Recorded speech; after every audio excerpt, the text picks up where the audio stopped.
Buenos días, hermanos. Dios los bendiga a todos. Como siempre, es una bendición, hermanos, estar aquí delante de ustedes para compartir lo mucho que Dios tiene para nosotros en este tiempo. Amén. Bueno, hermanos, me ha tocado a mí cambiar de serie en este tiempo y vamos a ver ahora la epístola de Timoteo. Entonces, esta es una nueva serie y le he llamado al mensaje Luchando por la Fe. Estamos hablando de 1 Timoteo 1 al 11. Pero antes de empezar, hermanos, quiero que veamos un video para que tengamos clara la introducción de lo que va a ser el mensaje. Amén. Entonces, veamos, hermanos. La primera carta de Pablo a Timoteo. Pablo pasó muchos años viajando, empezando nuevas iglesias, y en esta misión desarrolló un gran equipo de colaboradores. Timoteo era uno de ellos. Cuando Pablo estaba en la ciudad de Listra, conoció a las fieles abuela y madre de Timoteo, y fue impresionado por la pasión y la devoción de Timoteo por Jesús. Así que Pablo lo discipuló por muchos años y eventualmente empezó a enviarlo en misiones a diferentes iglesias. De manera que cuando Pablo supo acerca de un grupo de líderes que se infiltraron en la influyente iglesia de Éfeso, estaban esparciendo enseñanzas incorrectas acerca de Jesús y lo que significa seguirle, él envió a Timoteo para confrontar a estos líderes y restaurar el orden en esta iglesia. Así que después de que Timoteo llegó, Pablo les envió esta carta para darle seguimiento a los efesios e instruir a Timoteo sobre cómo cumplir esta misión. Esta carta tiene un diseño realmente genial. Hay un encargo inicial y otro final a Timoteo, para que vaya y confronte a estos líderes y a su mala teología. Y estos encargos rodean dos grandes secciones centrales de la carta, que están llenas de instrucciones realmente prácticas acerca de los problemas a los que Timoteo se enfrentaba en la iglesia de los Efesios. Y finalmente, estas secciones están conectadas o concluyen con 3 poemas. Cada uno de ellos exalta al Jesús resucitado como el Rey del mundo. Profundicemos y verás cómo luce todo esto.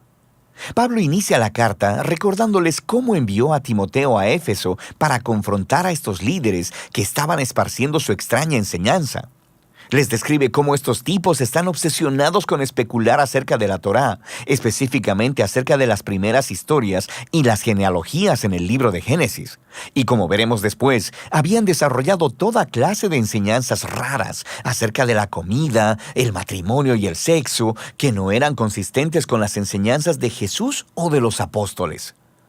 Pablo incluso nombra a algunas de estas personas, Himeneo y Alejandro, y describe cómo su enseñanza ha dividido a la iglesia y ha generado controversias. Y Pablo dice que esta es la primera señal clara de que su enseñanza está distorsionada. Cuando se imparte enseñanza cristiana genuina, esta es fiel al camino de Jesús y resulta en amor y fe genuina. Y él dice que, de cualquier modo, el propósito de la Torá no es promover la especulación. Más bien, su propósito es exponer la verdad sobre la condición humana, como lo hizo con Pablo. La enseñanza correcta sobre la Torá llevará a las personas a ver la gracia de Dios revelada en el Mesías, quien vino a salvar a la gente pecadora y quebrantada. Así que Pablo concluye aquí con un poema que... Entonces, hermanos, ese es más o menos un resumen de lo que vamos a ver hoy. Ahora, empezamos por recordar quién es Timoteo. ¿Quién nos dice que era Timoteo? Timoteo, hermanos, era un joven que vivió en Listra, dice, ¿no? La palabra que vivió en Listra y que tenía un padre griego y una madre judía. ¿Ya? Y él se creó así. Este joven ha crecido bastante tímido. ¿Por qué? Porque en ese lugar, como ustedes se darán cuenta, eran mitad griegos y mitad judíos. Entonces él no encajaba ni en este grupo ni en este grupo, porque era mezcla de los dos, ¿verdad? Entonces no lo aceptaban. Entonces por esa misma situación se dice que él ha crecido bastante cohibido y bastante tímido, ¿no? Ahora, como sabemos, como dice ahí, su madre era Eunice y su abuela era Loida. Y ellos desde niño lo crearon en las Santas Escrituras, ¿no? En el Torá. Y posteriormente él tiene un encuentro con Pablo y Pablo le enseña la la sana doctrina mediante la cual decimos que Cristo es nuestra salvación. Amén. Pues más o menos esa es la historia de Timoteo. Ahora, hermanos, en este tiempo nace la iglesia de Éfeso. Pablo es el fundador de la iglesia de Éfeso. Y Pablo se queda más o menos 3 años en la iglesia de Éfeso, haciendo crecer la iglesia. Después de ese tiempo, él por otras situaciones también va a otro lugar. Y a su regreso de Éfeso ha descubierto que en su ausencia se ha convertido en el ojo del huracán por enseñanzas que no son las enseñanzas correctas. No es la sana doctrina. Entonces hay una mala motivación y se han estado desviando completamente del evangelio. Eso es lo que pasa en este tiempo. Ante este peligro, hermanos, Pablo decide dejar a Timoteo para que liderice la iglesia, siendo uno de sus más leales seguidores de Pablo. Ahora, entremos a los primeros versículos. En el primer versículo de Timoteo nos habla de la presentación del remitente. Perdón, no he leído el pasaje, ¿no? Leeré el pasaje. Primera Timoteo del 1 al 11. Dice, yo Pablo, apóstol de Cristo, nombrado por mandato de Dios nuestro Salvador y de Jesucristo, de Cristo Jesús, quien nos da esperanza, les escribo esta carta, Timoteo, mi verdadero hijo en la fe. Que Dios y Cristo Jesús, nuestro Señor, te den gracia, misericordia y paz. Cuando partí hacia Macedonia, te rogué que te quedaras en Efeso y frenaras a estas personas cuyas enseñanzas son contrarias a la verdad. No dejes que pierdan el tiempo en debates interminables sobre mitos y linajes. Esto solo conduce a especulaciones sin sentido alguno, que no ayudan a la gente que lleva una vida de fe en Dios. El propósito de mi instrucción es que todos los creyentes sean llenos de amor que brota de un corazón puro, de una conciencia limpia y de una fe sincera. Pero algunos no entendieron, se desviaron de estas cosas y pasan el tiempo en debates sin sentido. Quieren ser conocidos como maestros de la ley de Moisés, pero no saben ni las ideas de lo que están diciendo, a pesar de que hablan con mucha seguridad. Nosotros sabemos que la ley es buena cuando se usa correctamente, pues la ley no fue diseñada para la gente que hace lo correcto. Es para los transgresores y rebeldes, para los desobedientes a Dios, los pecadores y para quienes consideran nada sagrado y que profanan lo que es santo, para quienes matan a su padre o a su madre o cometen otros homicidios. La ley es para los que cometen inmoralidades sexuales o los practican la homosexualidad o los traficantes de esclavos, los mentirosos, los que no cumplen sus promesas o los que hacen cualquier otra cosa contraria a la sana enseñanza, que proviene de la gloriosa buena noticia que me confió nuestro bendito Dios. Amén. Palabra de Dios, hermanos. Entonces, hermanos, en este contexto, ¿qué es lo que está pasando? Como les decía, veamos la presentación del remitente. Pablo se presenta como ¿quién? Se presenta como apóstol de Jesucristo. Él se describe así. Y su autoridad dice que es por mandato de Dios. Entonces, una cosa principal, hermanos, los apóstoles eran por encargo de Cristo. No eran porque ellos habían decidido tomar ese cargo, no.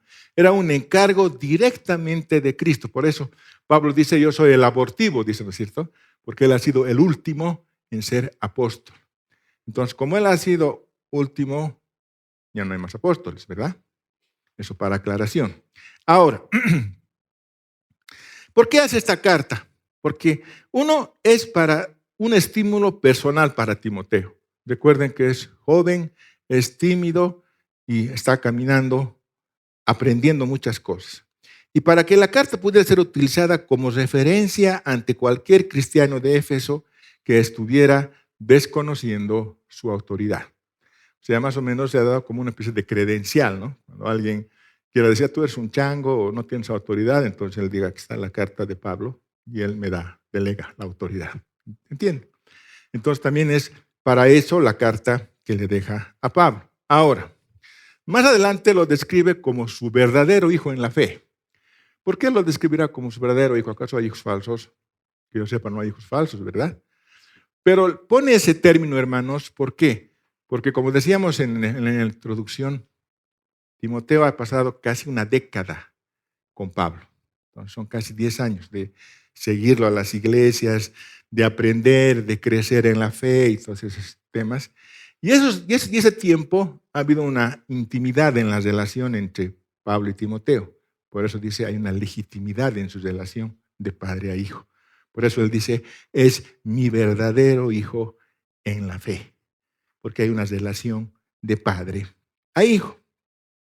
Bueno, ahora entremos al 3 y al 4. Aquí empieza la historia. Entonces vemos, como decíamos, que había maestros que estaban enseñando una falsa enseñanza en Efeso. Ahora, las instrucciones que le da Pablo a Timoteo son precisas y claras. Lo que él quiere es que corrija la conducta que se había empezado a ver en el orden de la iglesia de Éfeso. Lo primero y lo importante es que les ruega que se quede en Efeso. ¿Y por qué les ruega a Timoteo? ¿Por qué esta rogativa? Claro, porque Timoteo no quería quedarse en Éfeso, quería huir. Tengan en cuenta uno que es joven, es tímido, y en todos esos 10 años que ha estado con Pablo, nunca le ha dejado a cargo de una iglesia. Y si le iba a dejar a cargo, bueno, iba a ser de una iglesia que estaba bien, ¿no? Pero esta iglesia no estaba bien. Entonces, Timoteo no quería quedarse, ¿no? Y el tema también, hermanos, es que, como dice ahí, Himeneo y Alejandro, que eran los principales de la falsa doctrina, eran personas mayores, no eran jóvenes. Entonces, imagínate la lucha interna de Timoteo, porque tenía que enfrentarse a personas mayores, ¿no? Sabía que tenía la razón, pero el tema era enfrentarlos. Entonces, esas cosas él quería evitar. Y recuerden que Pablo le dice a Timoteo en un pasaje que nadie menosprecie tu juventud, ¿verdad? Y es así, hermanos. Y esto va para los jóvenes. Nadie puede menospreciar tu juventud cuando tú tienes la verdad, cuando tú tienes la sana doctrina. Lamentablemente, a veces solamente sabemos el ABC y nos quedamos con el ABC. Pero cuando te enfrentas con una persona que conoce, que dice saber, como los falsos maestros, tienes que conocer el ex y E, ¿verdad? Porque ahí va a ser el problema. Tú vas a hablar del ABC y ellos te van a preguntar ex y E. Entonces, no vas a saber qué responder. Entonces, hermanos, si eres joven y realmente quieres al Señor, tienes que empaparte de la sana doctrina para que cuando te enfrentas a una persona mayor, con respeto y educación, puedas defender tu posición con toda autoridad, como el caso de Timoteo. ¿Amén? Ese es el punto, hermanos, aquí.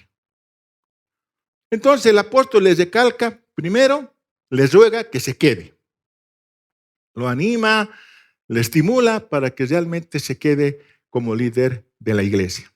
Y otra cosa que le dice es que les ordenará a los supuestos maestros que dejen de enseñar doctrinas falsas. Imagínense. O sea, no les va a decir, por favor, tú les vas a ordenar que dejen de enseñar. Imagínense. Entonces, no era una tarea fácil, ¿no es cierto? Eso tenía que hacer Pablo, o digo Timoteo. Ahora, recordemos que la población, hermanos, de Éfeso estaba conformada por judíos y gentiles, al igual que en Listra eran griegos, eran judíos. Ahora, los judíos obviamente estaban formados en la ley mosaica y estos dos amigos estaban formados un poco más. Entonces, ellos lo que estaban buscando era judaizar a los que no eran judíos, ¿no? A los griegos querían judaizarles, porque ellos no conocían la ley. Y esto es lo que Pablo no quería, ¿no? Porque ellos conocían la ley, pero como dice la palabra, a veces no sabían ni lo que estaban enseñando. Por eso es que Pablo dice, hay una sola verdad, una sola doctrina y un solo camino. Y ese es Cristo. Amén. Ahora, hablando de la doctrina, hermanos, Pablo hizo esto porque la doctrina es de vital importancia para Dios. Hoy, en estos tiempos, lo que uno cree, esa es su doctrina, ¿verdad? No es muy importante para la mayoría de la gente. Y la pena es que a veces esa modernidad ha entrado en la iglesia. O sea, no es muy importante cuál es tu doctrina, cuál es tu línea. Y la pregunta aquí es, como le dijo Pilatos a Jesús, ¿no? ¿Qué es la verdad? Tú hablas de la verdad, ¿no? ¿Qué es la verdad? Y en este tiempo, ¿qué decimos? Lo que significa para ti, esa es la verdad, esa es tu verdad, ¿no es cierto? No es muy importante. Si yo tengo esta línea, esa es mi verdad. Si tienes esta otra línea, esa es tu verdad. Yo tengo esta línea de género, esa es mi verdad. Todos tienen su verdad. Pero Pablo le dice que para Dios es importante la verdad de Cristo. Y para nosotros también debería ser. Porque ustedes saben que hay muchas verdades y todas las verdades son relativas. Pero Cristo es la verdad absoluta. Y eso es lo que tenemos que predicar, hermanos. Que hay una verdad absoluta y esa verdad es Cristo. Amén. Entonces, ese es el tema que le preocupa a Pablo. ¿Qué más dice, hermanos? Dice, les aconsejo que presten atención, que no presten atención a mitos y linajes, dice en la Escritura, ¿no? ¿Por qué dice eso? Porque Efeso, hermanos, era el centro de la adoración pagana. Había ahí templos de Adriano, templos de Trajano y templos de Diana. O sea que era una mitología griega y estaba bastante enfrascada en Éfeso. Y hay historiadores inclusive que dicen que había artesanos que hacían templillos, como los de Alacitas, ¿no? Templillos de Adriano, de Trajano y de Diana. Así que tú puedes irte a comprar, si querías. Qué similitud a lo que pasa ahora en nuestro tiempo, ¿no? Si tú vas a Quillacollo ahora que están de fiesta, vas a encontrar miniaturas, ¿verdad? Que te puedes comprar. Entonces, ese paganismo, hermano, imagínense, desde ese tiempo seguimos teniendo también en la actualidad. Y eso es lo que Pablo también les dice, que tengan cuidado a la iglesia. Ahora, esto de los mitos, hermanos, actualmente también se ve en las iglesias. Hay nuevas corrientes, ¿verdad? ¿Qué corrientes ustedes conocen en las iglesias? Por ejemplo, la corriente apostólica. Como decíamos hace un momento, sigue habiendo apóstoles y según lo que sabemos de la Escritura, dice que Cristo es el que dio el encargo. Entonces, Cristo ya hace 2000 años que está en la presencia, ¿verdad? Entonces, no creo que haya nombrado después de 2000 años apóstoles. ¿Se dan cuenta?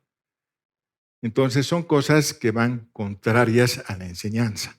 Además, recordemos que los apóstoles han sido responsables de escribir la doctrina apostólica. Y la doctrina apostólica ya se acabó de escribir. Pero no me dirán que después de 2000 años vamos a seguir escribiendo. No se puede, ¿no es cierto? Entonces, hermanos, son esas cosas que tenemos que identificar como miembros de la iglesia y de la sana doctrina, ¿no? ¿Qué más? Hay iglesias proféticas, ¿verdad? Hay iglesias escogidos, hay los hipercalvinistas, hay una N de corrientes, hermanos. Nosotros tenemos que saber cuál es la iglesia verdadera de Cristo. Amén. Ahora, ojo, lo que debemos pensar también es que entre iglesias y denominaciones hay diferencias. Pero a veces, hermanos, hay diferencias de forma, no de fondo. El hecho que yo alabe sentado no me quita menos del que alaba parado o del que levanta sus manos. El hecho que yo ore de rodillas no afecta en nada a uno que ora parado. ¿Dan cuenta? Hay cosas que no nos separan, porque son formas. El fondo es el mismo. Si tú enseñas y aprendes el amor de Cristo, eso es lo importante. Las otras cosas no son importantes. Pero lastimosamente en este tiempo, hermano, hay pequeñas cosas que nos separan. Y eso no está bien. Hay denominaciones que dicen, yo tengo la verdad, todos tienen la verdad, ¿no es cierto? Pero hay situaciones que no nos deberían separar. Pero si son cosas de fondo, donde viene una falsa enseñanza, ahí sí tienes que parar las orejas. ¿Sí? Entonces, esa es, hermanos, lo que le está diciendo Pablo a Timoteo. Él tiene que enseñar y tiene que guiarse en la sana doctrina. Ahora, hay linajes también en este tiempo, en las iglesias. Hay iglesias que tienen papás espirituales. Ellos son la autoridad máxima y no puedes refutarles nada. Ellos nombran los líderes, ellos hacen todo, porque son los papás. Bueno, como antes los papás nos respetaban, ¿no? Pero ahora ya no nos respetan. Pero es otro tema, ¿no es cierto? Pero antes era así. Y esa filosofía se maneja ahora en la iglesia. El papá espiritual. No se le puede decir nada. Pero si cuando vayamos viendo los demás capítulos de Timoteo, vamos a ver que él deja en las iglesias ancianos y diáconos. Porque la iglesia no puede ser liderizada por una sola persona. Tiene que ser liderizada por un gobierno plural. Esa es la enseñanza, hermanos. Una persona sola no puede hacerse responsable de una iglesia. Tiene que haber un liderazgo. Esa es la enseñanza. Amén. Entonces, hermanos, como ven, es importante el conocimiento de la sana doctrina. Un ejemplo que utilizó Rutita en el grupo de predicación, me gustó mucho, es el ejemplo de un cajero. Ustedes saben qué es un cajero, ¿verdad? Tiene que trabajar con los billetes, reconocer los falsos y contar rápido. Y eso, hermanos, requiere conocimiento y tiempo. Bueno, yo no soy cajero, pero he tenido la oportunidad de pasar unos cursos por el trabajo.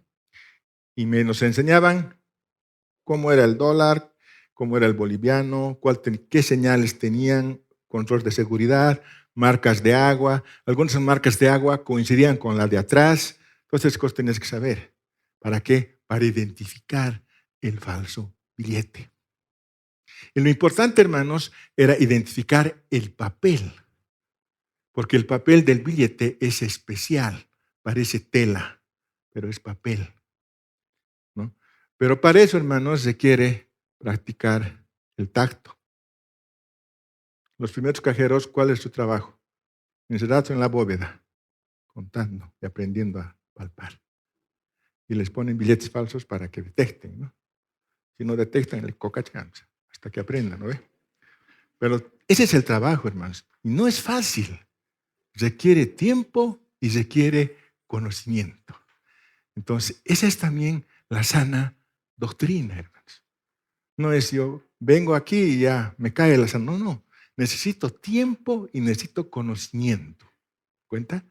Necesito darle mi tiempo a la sana doctrina para que yo pueda conocer, reconocer cuál es la falsa, para que no me engañen. Amén. Pero entramos al siguiente punto. El siguiente punto, ¿cuál es el verdadero propósito de la iglesia?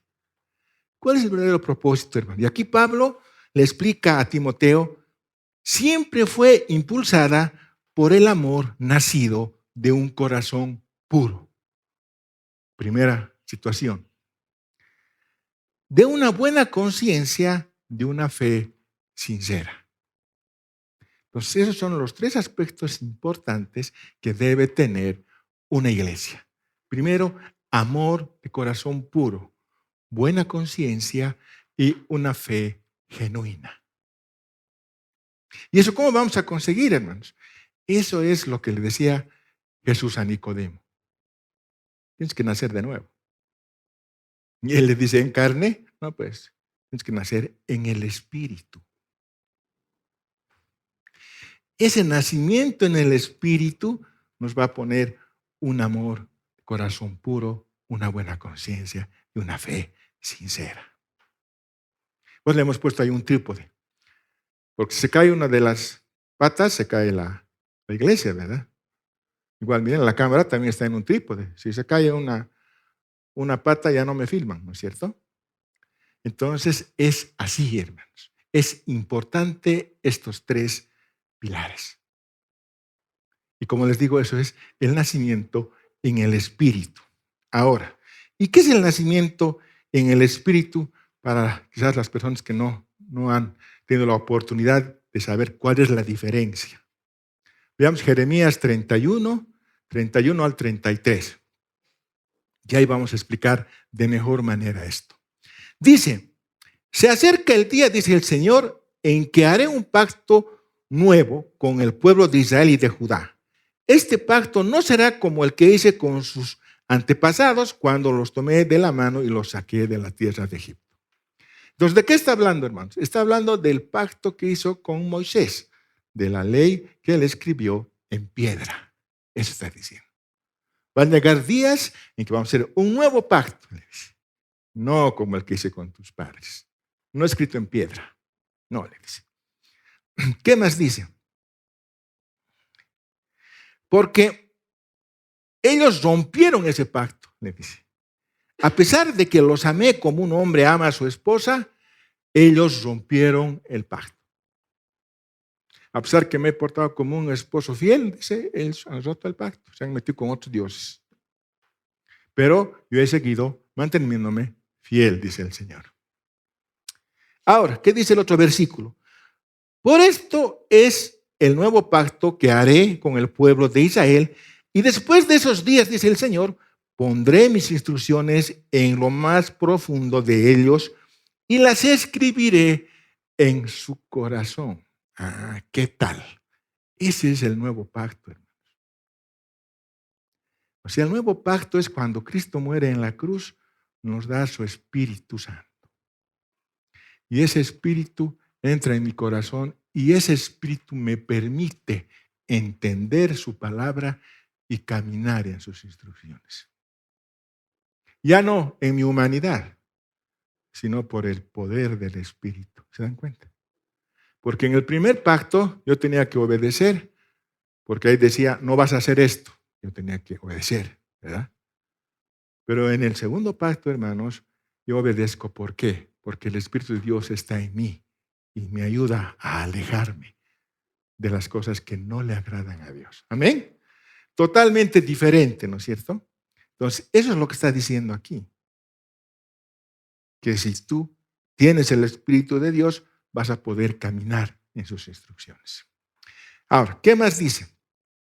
El legalismo, hermanos, y las falsas enseñanzas, ¿qué van a hacer? Van a pervertir la palabra de Dios de tal forma en que, vez de demostrar amor, ¿qué voy a demostrar? Dureza. Voy a demostrar crítica y voy a condenar. ¿Se dan cuenta? Totalmente diferente, ¿verdad? Voy a criticar, voy a ser duro y te voy a condenar más. Ese es el corazón del legalismo, de la falsa enseñanza. Pero ¿qué más? En vez de tener una buena conciencia, yo mismo me voy a condenar. Porque obviamente nadie, y lo vuelvo a decir, nadie cumple la talla. Entonces, como no cumplo la talla, me voy a condenar. ¿Se dan cuenta? Y finalmente habla de qué? De la fe genuina, de la fe sincera. La fe en una enseñanza falsa me enseña a que yo tengo la capacidad de agradar a Dios. Yo soy capaz, por mis méritos voy a agradar a Dios. ¿Se dan cuenta? Aquí no funciona así. Es por fe que yo voy a agradar a Dios. Amén. Entonces, hermanos, totalmente diferente. ¿Se dan cuenta, verdad? Ahora, la vida cristiana, hermanos, no trata de creer en lo correcto. Se trata de mantenernos en lo correcto, de perseverar en lo correcto. Esto les digo ¿por qué? Porque es fácilmente sutil es equivocarse. Es bien sutil, hermanos. Y ahora hay que tener cuidado porque ustedes saben que ahora somos bombardeados por internet, por mensajes, por evangelio, por todo. A veces de gente ni que conoces. pero a veces por curiosidad escuchamos y a veces recibimos lo que escuchamos. Y a veces estás recibiendo mala enseñanza. Entonces hay que abrir los oídos, hermanos, para saber lo que escuchamos y para saber lo que seguimos. Como les digo, fácilmente ahora se escucha el Evangelio de Dios, las falsas doctrinas, porque están invadiendo el Internet. Entonces tú tienes que tener la madurez de saber lo que escuches. Yo tenía un hermano que siempre me llamaba y me comentaba de un predicador veniano, pero un predicador que estaba medio rayadito, porque estaba enseñando cosas que no debería, ¿no? Pero yo le explicaba bien, entendía y a la semana me volvía a llamar. O sea, si ya sabes que está mal, ¿por qué lo sigues escuchando? ¿No es cierto? O sea, si sabes que está mal, escucha otro. Pero a veces somos así, ¿no? Lo volvemos a escuchar, nos vuelve a confundir y volvemos a preguntar, ¿verdad? O sea, si sabes que está mal, ya no lo escuches, hermano. Escucha a alguien que te edifique, porque así vas a crecer. ¿Amén? Entonces, hermanos, Pablo nos está dando esta luz para que podamos entender. Ahora, una cosa importante, hermanos, es que la sana doctrina nunca va a exaltar a ningún hombre. Nunca va a exaltar a ningún hombre. Va a exaltar a Cristo. Amén. No va a exaltar a ningún hombre. A veces he conocido iglesias que el líder es inalcanzable. No puedes llegar al líder. Hasta guardaespaldas tiene el líder. O sea, no puedes llegar al líder. Eso, hermanos, no es bíblico. Ustedes pueden llegar al líder. Es un hombre, como tú, como yo. No hay diferencia. Entonces, la verdadera doctrina me va a conducir a Cristo. ¿Y me va a conducir a qué? Amar al prójimo.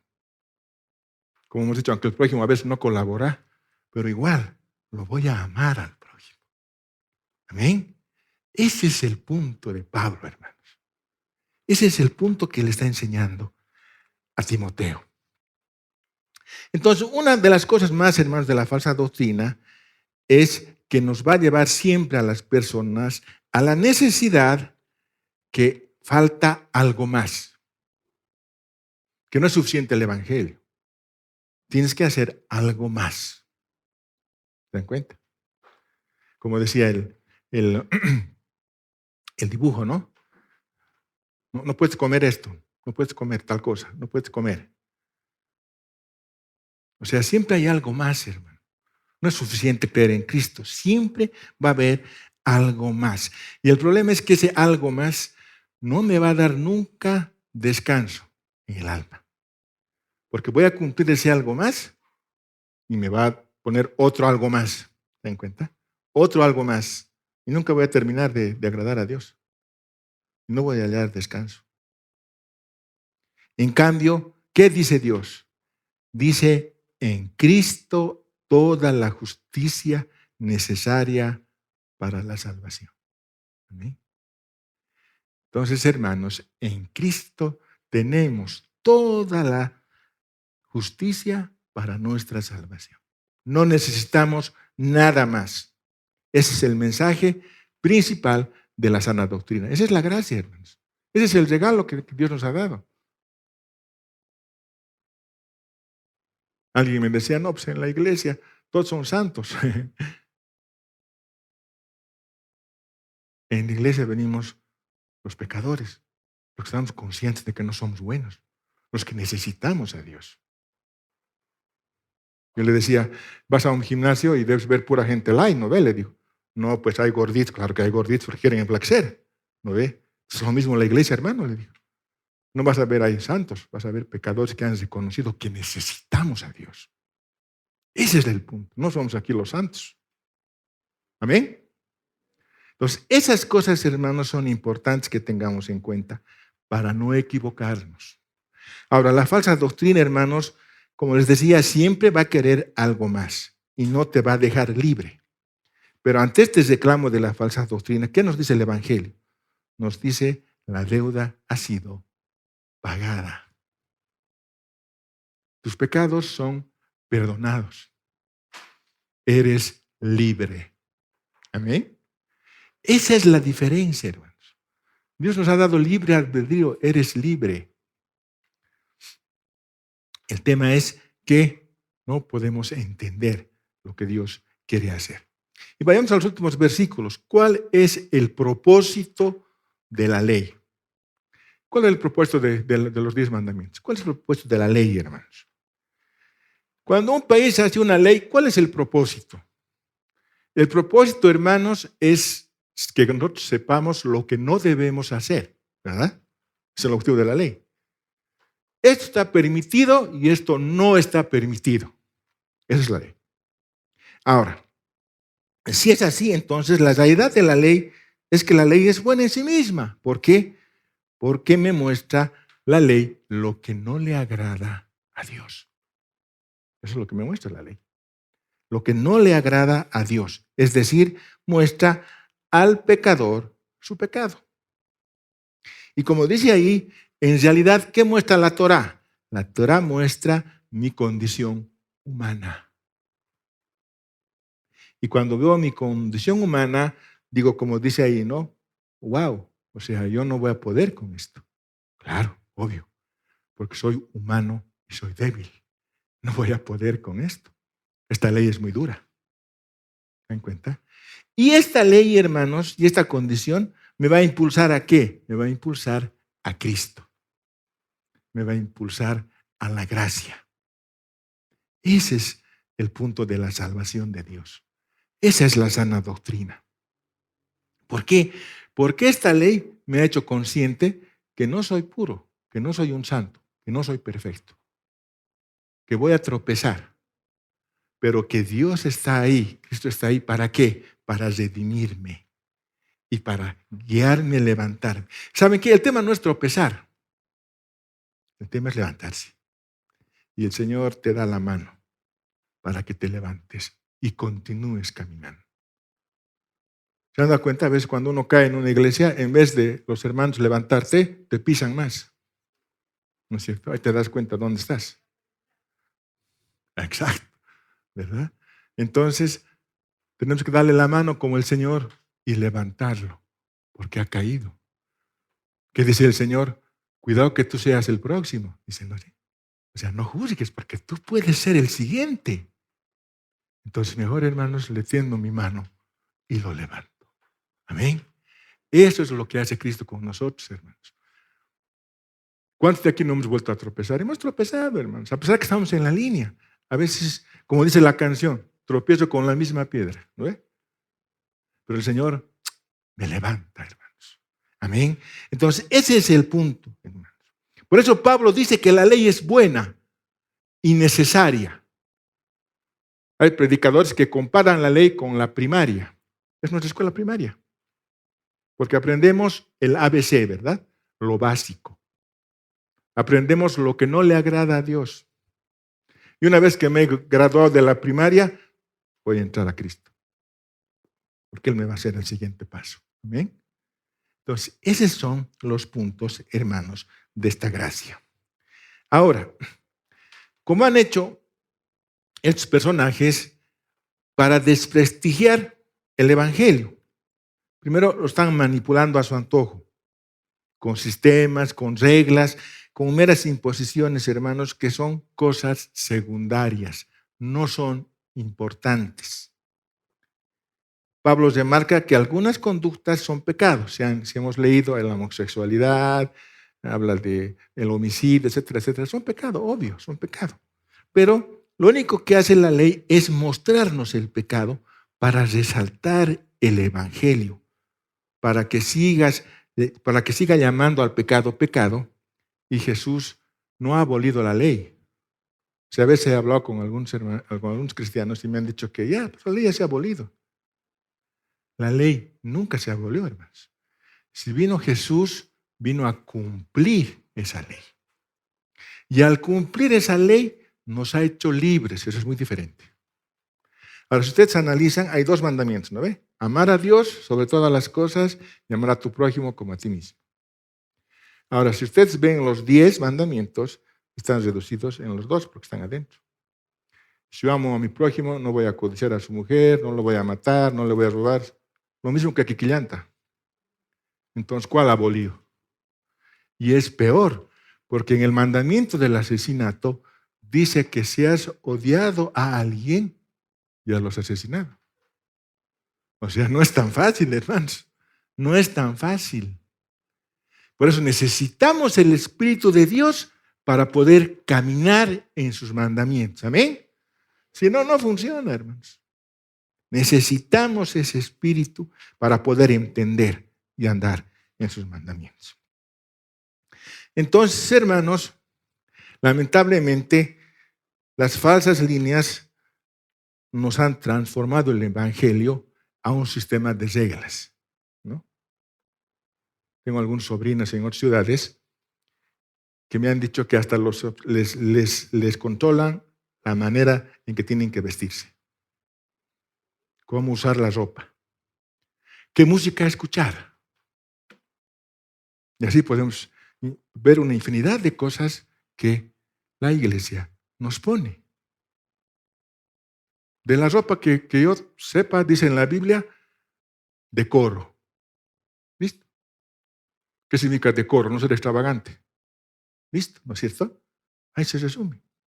En la música, hermanos, puedes escuchar la música que tú quieres porque la Biblia dice que todo es lícito. Ahora sí te puedo decir que hay música muy buena. Hay música buena. Hay música mala. Y hay música muy mala. ¿Verdad? Ahora tú eliges lo que quieres escuchar. A mí cuando era joven me gustaba AC/DC, pero no sabía ni lo que cantaba. Y cuando he empezado a ver la letra, me he asustado, hermanos. Me he asustado. ¿Se dan cuenta? Porque no sabemos ni lo que cantamos, hermanos. Hay una canción de Boy and Game que está en la Biblia, que es un salmo. Yo ni idea. Yo también cantaba eso, pero no sabía. ¿Se dan cuenta? O sea, las cosas que hacemos por ignorancia. Imagínense. ¿Cómo hacemos tantas cosas por ignorancia? Pues tú sabes lo que estás cantando. Si es música en inglés, por favor, traducí, hermano. No hables cosas que no sabes. Al menos el reggaetón, hermano, fucha, que tiene unas letras que... O sea, esa música es mala. ¿Se dan cuenta? Esa música es mala. Pero hay música buena. Aunque sea secular, hay música buena. Tú eliges lo que escuches. ¿Amén? Entonces aquí no hay reglas, hermano. Aquí estamos en libertad.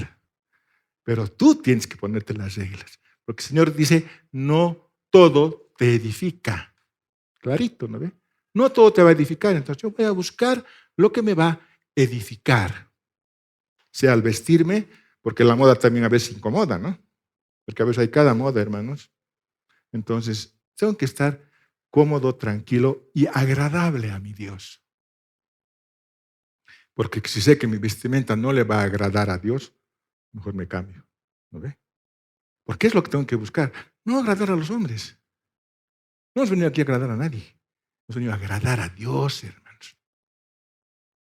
Y si mi tatuaje, mi qué sé yo, no le agrada, bueno, lo borraré, ¿no ve?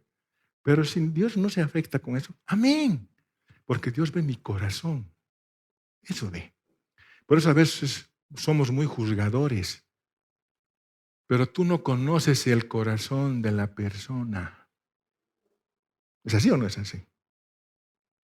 A veces juzgamos a una persona porque se ha divorciado, pero tú no sabes cómo ha pasado esa separación, cómo ha sufrido, cómo ha sido esa relación. No sabes.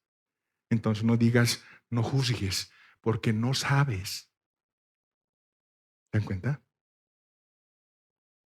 Por eso un corazón puro, lleno de amor, un corazón puro no condena, un corazón puro te levanta. ¿Amén? Entonces, hermanos, en Cristo hemos sido perdonados de nuestros pecados y podemos ahora vivir bajo la guía de su Espíritu. ¿Y saben qué? Podemos caminar cada día en santidad. Podemos. No es imposible. ¿Por qué? Porque voy a vivir por la guía del Espíritu Santo. Esa es la diferencia. Y no me voy a condenar ya. Porque si Él no me condena, ¿por qué me voy a condenar yo? ¿Se dan cuenta? Pero voy a tratar cada día de agradarlo, cada día de crecer, Si no lo conozco, me voy a preocupar por conocerlo. Porque nosotros fallamos, y dice la palabra, mi pueblo perece porque no conoce la palabra. Entonces, hermanos, tenemos que conocer, tenemos que saber. Y finalmente, para acabar, el versículo 11 dice, la gracia por la cual soy salvo, sin merecerlo, por el sacrificio de Cristo, manifiesta su amor incondicional por el pecador, proveyéndole salvación. Bendito Dios que nos ha dado esa gracia, ¿no? Dice, buena noticia que me confió nuestro bendito Dios. Buena noticia, hermanos, que soy salvo por gracia. No lo merezco, es un regalo de Dios. Es un regalo inmerecido. Pero ese regalo, hermanos, tiene que crecer en mí. Esa doctrina tiene que crecer en mí. ¿Y esto cómo lo llevamos, hermanos, a este tiempo? ¿Cuál será el fin del mensaje? El fin del mensaje es que como iglesia, hermanos, tenemos que hacer un compromiso. ¿Un compromiso para qué? Para empaparme más de la sana doctrina. Porque la sana doctrina no voy a aprender aquí los domingos, hermanos. Si necesito discipulado, buscaré un discipulado. Si no estoy en un grupo familiar, buscaré un grupo familiar. Porque los domingos aquí no vas a poder alimentar todo lo que necesitas para la buena doctrina. Entonces tienes que preocuparte por crecer, tienes que preocuparte por tu conocimiento, tienes que preocuparte porque la palabra dice que van a venir falsos cristos. Entonces imagínate, si tú no conoces, te vas a hacer engañar. ¿Sí o no? Bien, tema de billetes. Esta última vez con tanto conocimiento me han pasado un billete de 200 falsos. Es que a veces ya no estás en el día, entonces me han fumado, pues, punto. ¿No ve? Pero si estamos al día con las cosas, no te van a poder engañar, porque tú estás en la línea correcta. Como dice Pablo, aunque nadie menosprecie tu juventud, porque yo sé que tú estás en el camino. Amén. Entonces, hermanos, para terminar, lo que Dios quiere es un compromiso de nosotros. Un compromiso de empaparnos más de la sana doctrina, de comprometerme más con el Señor. Obviamente no voy a crecer solo en mi casa. Necesitas la comunidad para crecer. Necesitas estar en comunidad para madurar, para que tu crecimiento espiritual avance. Como decía Pablo, ¿no? Ya es tiempo de darles alimento duro y les estoy dando leche. ¿Por qué? Porque no hemos crecido, hermanos. No se trata de cuántos años estás en el camino. Se trata de cuánto has crecido. Alguien le decía, es como el colegio, ¿no? Tienes que pasar de curso, hermano. Tienes que pasar de curso. Porque hay personas que estamos 20 años en la iglesia y seguimos en primaria. ¿No ve? No hemos crecido nada. Pero hermanos, tenemos que crecer, tenemos que avanzar, tenemos que avanzar. El tiempo se acaba, tenemos que avanzar. Entonces, hermanos, lo que el Señor quiere ahora es un compromiso de cada uno de nosotros. Si no lo conoces, preocúpate por conocerlo. Si lo conoces, preocúpate por crecer. Y si estás crecido, preocúpate por compartir. Porque no es solo para ti, es para que lo demos. Pablo dice, yo soy deudor a los hombres, ¿verdad? Entonces, esos son los puntos importantes, queridos hermanos. Ahora podemos orar y comprometernos con el Señor. Por favor, pónganse de pie, hermanos, y oremos. Comprometámonos con nuestro Señor.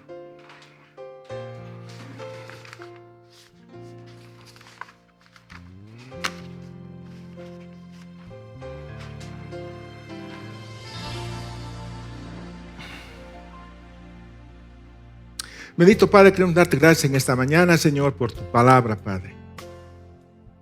Porque, Señor, estamos conscientes, Padres, que a veces no somos dignos de ti, bendito Dios. Pero en tu gracia, Señor, tú nos has justificado y nos haces dignos, bendito Dios. Tú nos entiendes perfectamente, Padre, y nos conoces a cada uno como somos, Padre. cuáles son nuestras debilidades, bendito Dios. Cuál es nuestra lucha diaria, Padre. Y te agradecemos en esta mañana, Señor. Te agradecemos en este día, Padre, porque tu gracia y tu mano siempre han estado con nosotros, bendito Padre. Y queremos clamarte en esta mañana, Señor, porque tu doctrina, porque tu enseñanza siempre esté en mi boca, Padre. Siempre esté en nuestra boca tus palabras, Padre. Y principalmente, ayúdanos, Señor, a ser fieles contigo, Padre.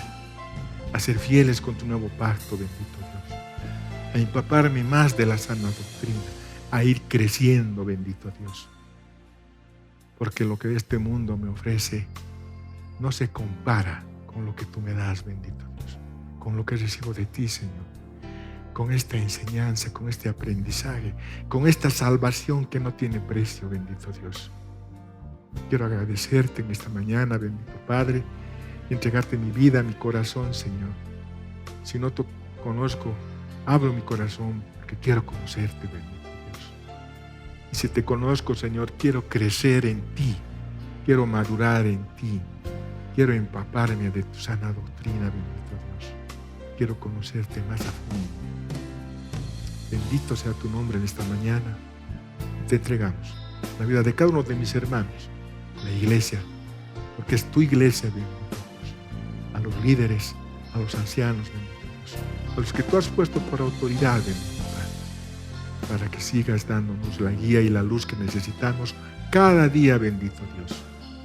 Te agradecemos por tu presencia en el nombre de Jesús. Amén. Amén, queridos hermanos.